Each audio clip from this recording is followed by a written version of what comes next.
नमस्कार साथियों मैंने 2 वीक पहले एक वीडियो बनाया था सचिन पायलट जी के नाम पर।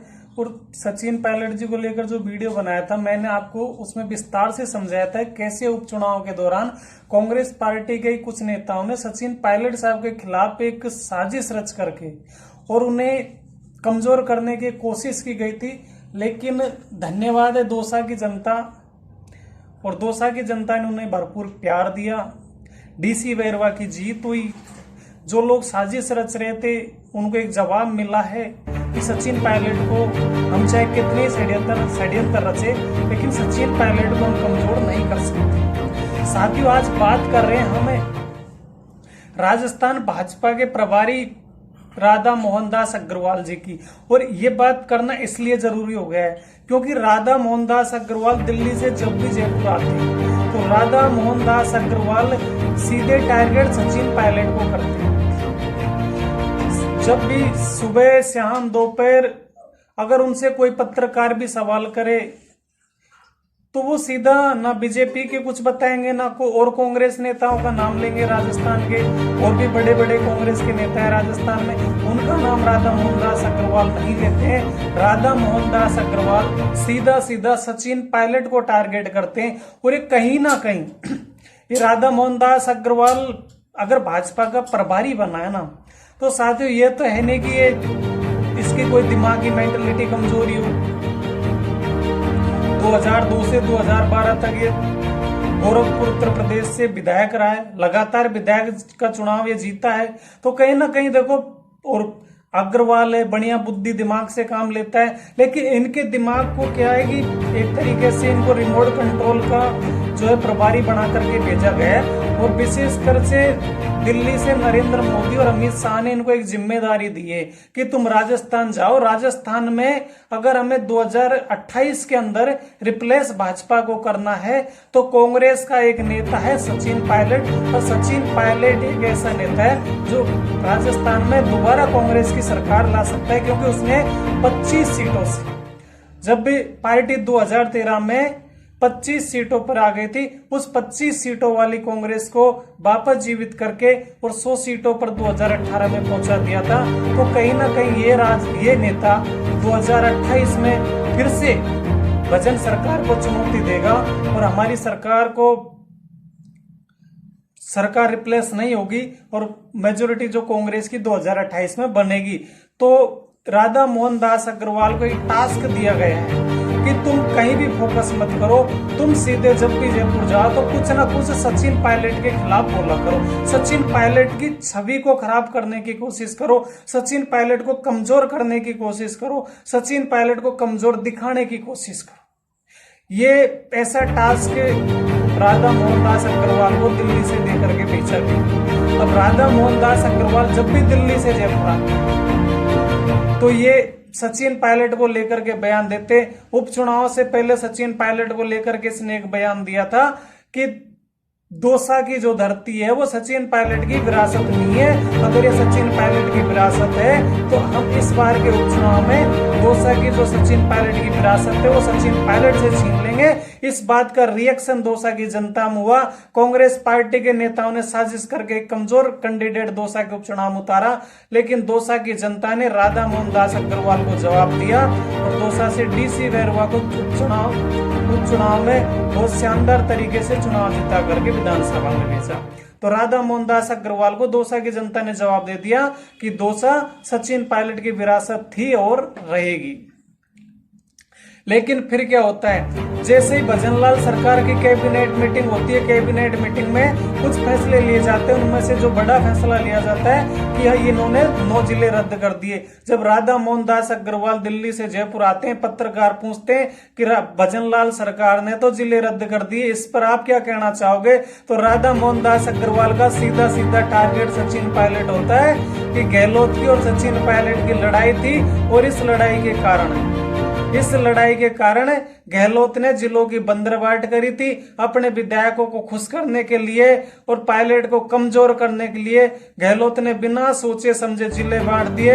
ये सचिन पायलट और अशोक गहलोत की लड़ाई थी। लड़ाई के कारण जो जिले बनाए गए थे, इस वजह से इस वजह से जो फालतू के जिले बन गए, ये तो हमारी सरकार ने, भजनलाल सरकार ने ये जिले खत्म कर दिए, ऐसा कहना है किसका? दामोदर दास अग्रवाल, जो ये भाजपा का जो क्या ये बना हुआ है, क्या बोलते हैं इसको, प्रभारी। जबकि भाजपा के जो प्रभारी चाहे कांग्रेस का हो चाहे बीजेपी का, सबका काम ये एक ही काम होता है कि वो अपने संगठन पे ध्यान दे, अपने संगठन को मजबूत करें।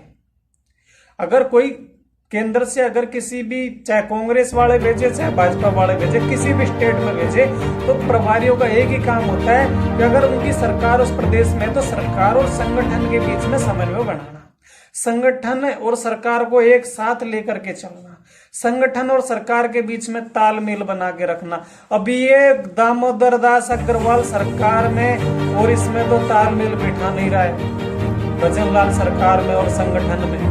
अब ये गहलोत पायलट अक्सर बयानबाजी, कभी कहता है कि हनुमान बेनीवाल तो चुहा है, उसको हमने सबक सिखा दिया। भाई आप सबक सिखाने वाले होते कौन हो? आप दिल्ली उत्तर प्रदेश वहां सबक सिखा, ये तो खींवसर की जनता ने इस बार पता नहीं क्या किया है। ये तो हनुमान बेनीवाल जैसे एक सीनियर लीडर के बारे में आप बोले कि हनुमान बेनीवाल चुहा है, हमारी पार्टी ने सबक सिखा दिया। जाट पार्टियों में बट गए, ये तो कौन था हनुमान बेनीवाल को चैलेंज देने वाला?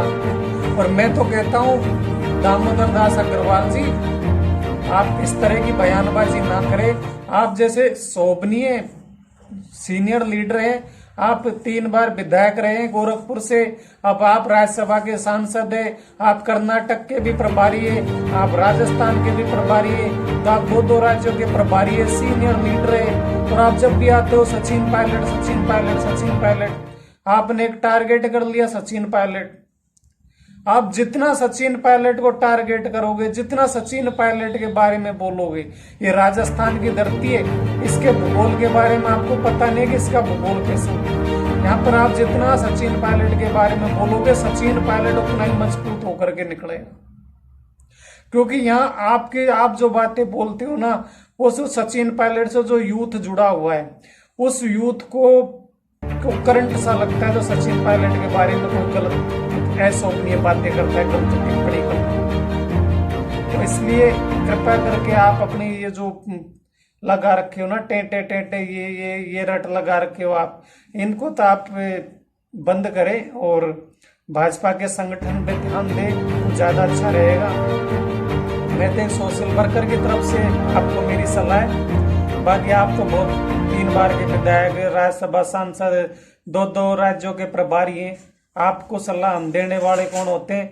लेकिन हम जब भी देखते हैं ना, ये प्रभारियों का काम नहीं होता कि किसी एक नेता पर व्यक्तिगत टिप्पणी करें। और आप उस नेता पर टिप्पणी करते हो जो प्रधानमंत्री नरेंद्र मोदी का नाम लेकर भी वो टिप्पणी नहीं करता, जो वो व्यक्तिगत किसी पर टिप्पणी नहीं करता, और वो तो कहता है कि मैंने राजनीतिक अखाड़े में अच्छों को पलटी दिलाई है, वो सचिन पायलट। और आप सचिन पायलट को टारगेट कर रहे हो। अब व्यक्तिगत पता नहीं आपको क्या हो गया। आप हम तो अब देखो कांग्रेस वाले हो चाहे बीजेपी वाले हो, हमारा काम तो यही है कि हम आम लोगों तक एक अच्छी न्यूज पहुंचाए, एक अच्छा मैसेज दे। बाकी आपका ये देखा तो हमसे रहा नहीं गया, इसलिए हम तो इस वीडियो के माध्यम से, अगर हमारा वीडियो आप तक पहुंच जाता है तो हमारी यही सलाह है कि आप इस चीज को बंद करें और अपने संगठन पे ध्यान दें। भाजपा का बिखरा हुआ संगठन है, उसको जोड़े, कांग्रेस वाले भी उसको जोड़े, और ये तो 2028 में पता चलेगा कि कौन तो पायलट की विरासत है, कौन दामोदर दास अग्रवाल की विरासत है, भजन सरकार रहेगी कि नहीं रहेगी। देखो, जो सरकार अच्छे काम करेगी हो सकता है जनता उसे रिप्लेस कर दे, और अगर सरकार अच्छा काम नहीं करेगी तो जनता उसे घर बिठा देगी। 3 बार गहलोत जी मुख्यमंत्री बने, सरकार दोबारा सरकार लाने की खूब कोशिश करते, नहीं आती। गहलोत जी अच्छे काम करते हैं बेचारे, फिर भी जनता उनको घर बिठा देती है।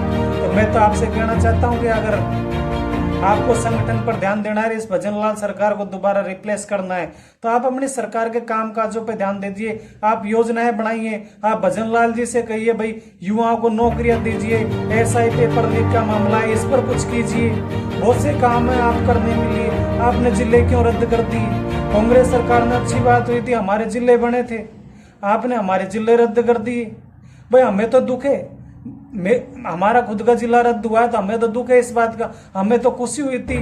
चाहे हम गहलोत साहब के विरोधी हैं या कुछ भी विपक्ष में कुछ भी है, तो अच्छा काम किया था, हमारे गंगापुर सिटी को जिला बनाया था, हमारे लिए तो अच्छा काम किया था गहलोत जी ने, तो हम तो खुश हुए थे। और जब भजन लाल जी ने उन जिलों को रद्द किया तो हमें तो दुख हुआ है। भजन लाल जी इतने मतलब है ना ढीठ कैसे हो गए कि अपना खुद का डीग जिला बचा गए और बाकी के हमारे जिलों का सुपड़ा साफ कर गए। गहलोत जी को नींद नहीं आई, हमने हमारे आपने डोटासरा जी बेचारे दम भरते नजर आए, सीकर को संभाग चाहिए क्या, सीकर को संभाग चाहिए, राठौड़ को मांग उठे के नीचे रखूंगा। अब बेचारा वो राठौड़ अंगूठे से ऊपर हो गया, सीकर का संभाग निकल गया। हमारे डोटासरा जी मेहनत कर रहे हैं कि कुछ नहीं हमको टीम चाहिए, वो सीकर को संभाग चाहिए, दोबारा कह रहे सीकर का संभाग बचाना है। ये डोटासरा का स्वाभिमान है, स्वाभिमान की लड़ाई है। तो आप कहिए भजन लाल जी से कि ये जिले जो आपने रद्द किए इनको रिप्लेस करे और राजस्थान के इतने अच्छे अच्छे फैसले ले। धन्यवाद, नमस्कार, जय हिंद, जय भारत।